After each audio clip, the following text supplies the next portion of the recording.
Saludos y bendiciones del Señor, mis amados hermanos. Acá una vez más su hermano Daniel, llevando para ustedes esta serie breve de videos ilustrativos acerca de los pactos bíblicos. Y hemos llegado ahora al pacto con David. Vamos a revisar este pacto, las características y bueno, lo que vendría a ser la realidad del pacto de gracia dentro de este pacto davídico, ¿no? Entonces, una vez más, recordarles que estamos dentro de los pactos nacionales, ¿no?, que el Señor ha tratado con Israel. Habíamos comenzado con el pacto con Abraham, luego el pacto con Moisés y luego el pacto con David. Y habíamos mencionado que estos tres, al igual que desde el mismo pacto con Noé, son parte del pacto de gracia y claramente el nuevo pacto, ¿no?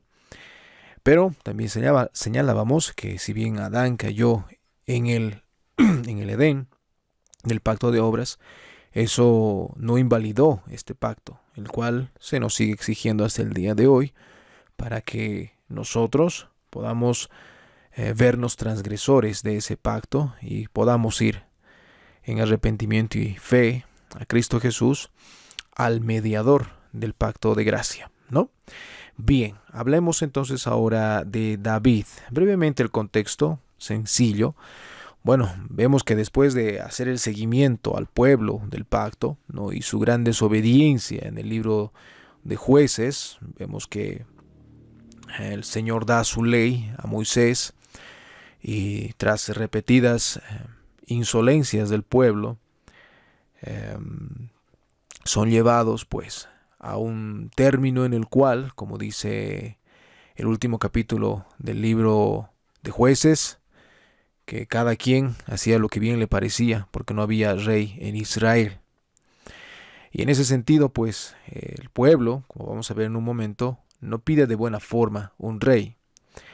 Pero el Señor ya tenía apartado a alguien quien vendría a tener los años dorados, por decirlo así, como rey en Israel, y este fue David, ¿no? Allá en 1 de Samuel 16:13, él siendo todavía joven, Samuel dice que toma el cuerno, ¿no?, y lo unge en medio de sus hermanos. Y desde aquel día en adelante el Espíritu de Jehová vino sobre David, ¿no? Se levantó luego Samuel y se volvió a Ramá. Bueno, vamos a ver que luego más adelante, con toda la travesía que tiene David con Saúl, el primer rey, él llega, ¿no?, al reinado. Pero no debemos olvidar, antes de simplemente ver como una historia bíblica, como muchas veces simplemente se lo ve, no debemos olvidar que este pacto, el cual estamos revisando en este video, es una administración del pacto de gracia, ¿no? Es decir, el Señor tiene un solo plan y un solo propósito: la consumación y relación eterna con su pueblo. Bien, este término de rey en Israel no era nada nuevo en la época de Samuel. No era nada nuevo, ¿no? Como les dije hace un momento, el problema no fue que, bueno, el pueblo pidiera rey. Porque si ustedes leen esos pasajes que están frente a ustedes en Deuteronomio 17, del 14 al 20, estamos hablando en términos de historia, revisando esto, de que estas palabras fueron dadas a Moisés. A Moisés. Eso es cientos de años antes. Entonces, ¿qué le dice a Moisés? Escuchemos qué dice la palabra del Señor. Cuando hayas entrado en la tierra que Jehová tu Dios te da, y tomes posesión de ella y la habites, y digas: pondré un rey sobre mí, como todas las naciones que están en mis alrededores, ciertamente pondrás por rey sobre ti al que Jehová tu Dios escogiere. De entre tus hermanos pondrás rey sobre ti. No podrás poner sobre ti a hombre extranjero, que no sea tu hermano. Pero él no aumentará para sí caballos, ni hará volver al pueblo a Egipto con el fin de aumentar caballos, porque Jehová os ha dicho: no volváis nunca por este camino. Ni tomará para sí muchas mujeres, para que su corazón no se desvíe, ni plata ni oro amontonará para sí en abundancia. Y cuando se siente sobre el trono de su reino, entonces escribirá para sí en un libro una copia de esta ley, del original, que está al cuidado de los sacerdotes levitas.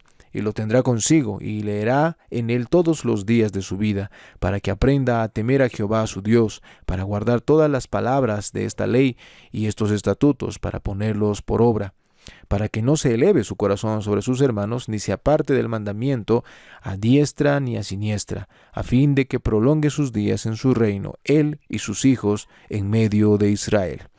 Bien, una vez más, el oficio de rey en el Antiguo Testamento ya fue dictaminado por el Señor años antes que el pueblo pidiera un rey. Pero si ustedes leen, esto es como si fuera un testimonio visible, ocular, de alguien que ha estado en la época cuando Samuel juzgaba al pueblo, ¿verdad? Fue tal cual. Y ahí en el versículo 14 vemos, ¿no?, que van a decir, ¿no?, como todas las naciones que están en mis alrededores. Y tristemente esa fue la realidad. El pueblo pidió un rey como las otras naciones, ¿no? Y bueno, el Señor no es que haya improvisado algo. No, el Señor ya tenía provisto todo esto, ¿no? Y vamos a ver por qué lo tenía provisto, hermanos. Bueno, para continuar, tenemos que mencionar que este es un pacto nacional, una vez más, con el pueblo de Israel, pero este es conocido, mis hermanos, como el pacto del reinado. ¿Por qué? Porque por medio de este pacto el Señor, escuchen bien, nos muestra que Él es el rey y el dador del pacto. Es Él mismo el rey, ¿no? Y acá, en estos versículos, en 2 de Samuel 7, 12 al 17, nos encontramos qué es lo que le dice el Señor a David. Y dice: y cuando tus días sean cumplidos y duermas con tus padres, yo levantaré después de ti a uno de tu linaje, el cual procederá de tus entrañas, y afirmaré su reino. Él edificará casa a mi nombre, y yo afirmaré para siempre el trono de su reino. Yo le seré a él padre, y él me será a mi hijo. Y si él hiciere mal, yo le castigaré con vara de hombres y con azotes de hijos de hombres. Pero mi misericordia no se apartará de él como la aparté de Saúl, al cual quité de delante de mí. Y será afirmada tu casa y tu reino para siempre delante de tu rostro, y tu trono será estable eternamente. Conforme a todas estas palabras y conforme a toda esta visión, así habló Natán a David. Bien, si nosotros leemos en términos históricos, bueno, pues fue el rey Salomón quien ha construido el templo al Señor, ¿no? Por eso dice: Él edificará casa a mi nombre. Pero lo que ustedes están viendo ahí remarcado de azul, eso tiene que ver muchísimo más allá que en relación a Salomón. Porque dice: y levantaré después de ti a uno de tu linaje, el cual procederá de tus entrañas, y afirmaré su reino. Él edificará casa a mi nombre, y yo afirmaré para siempre el trono de su reino. Bueno, Salomón no estuvo viviendo hasta el día de hoy. Ese es el asunto. ¿A quién se refiere acá? ¿A quién está apuntando acá? ¿Sí? Y si ustedes leen una vez más, sabemos que el Señor Jesucristo es del linaje de David, que el Señor afirmó su reino. Claro, porque Él está en este preciso momento sentado a la diestra del Padre. Él edificará casa a mi nombre. Él es la piedra angular. Hermanos, esto es algo hermoso. Y yo afirmaré para siempre el trono de su reino. Su reino es sempiterno, ¿no? Y escuchen la última parte: yo le seré a él padre, y él me será a mí hijo. No es el diálogo que encontramos en el Evangelio de Juan cuando el Señor Jesucristo, nuestro bendito Cristo se refiere a su Padre. Esto es hermoso, hermanos. Es muy hermoso. Entonces, es por medio de este pacto, ¿no?, que el Señor nos muestra que Él es el Rey y Él es el dador del pacto.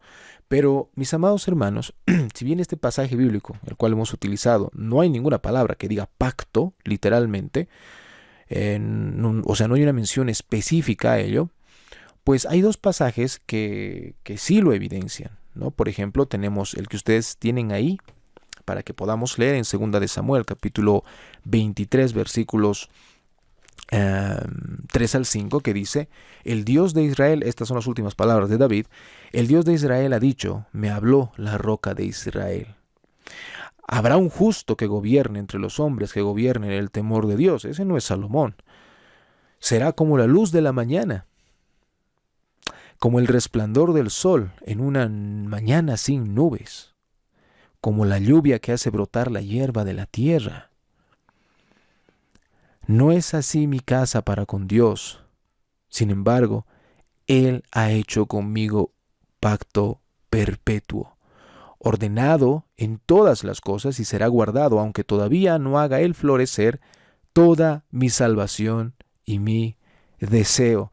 Otro pasaje que podemos encontrar en la palabra del Señor está en Salmos capítulo 89, en los versículos 3 al 4, que dice la palabra del Señor: hice pacto con mi escogido, juré a David mi siervo, diciendo,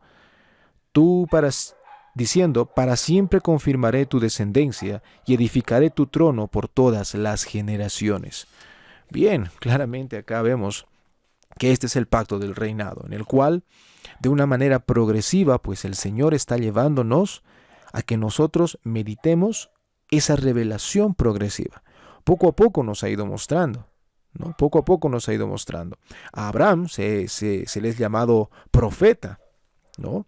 En la época de Moisés vemos el sacerdocio, la forma en la cual el Señor había ordenado cómo debían alabarlo.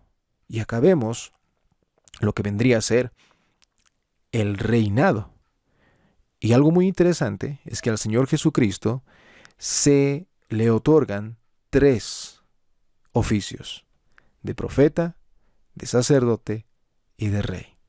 Él es el cumplimiento final de las cosas, como veremos en nuestro próximo video. Entonces, mis hermanos, la promesa de que el trono de David, el pacto que el Señor hizo con David, ¿no?, que su trono sería eterno, apunta a que el Rey de Reyes, Cristo Jesús, sería quien se sentaría en ese trono. En ese sentido, mis amados hermanos, como hemos podido leer en anterioridad, Él mismo confía, ¿no?, en ese mediador, en ese rey que vendría. O sea, David mismo, hermanos, fue salvo por medio de la gracia de Dios, por medio de la fe en el rey futuro que vendría, Cristo Jesús. Y es por eso que decimos que no existe otra forma de salvación. Ni siquiera David, el hombre conforme al corazón de Dios, se salvó por medio de sus obras. No, él se salvó por medio del pacto de gracia, por medio del mediador del pacto de gracia, Cristo Jesús. Entonces, la salvación siempre fue y será por medio del pacto de gracia. Bien, hasta acá nuestro video. Entonces, el Señor mediante, nos vemos en el próximo para finalizar con el pacto de cumplimiento o el nuevo pacto.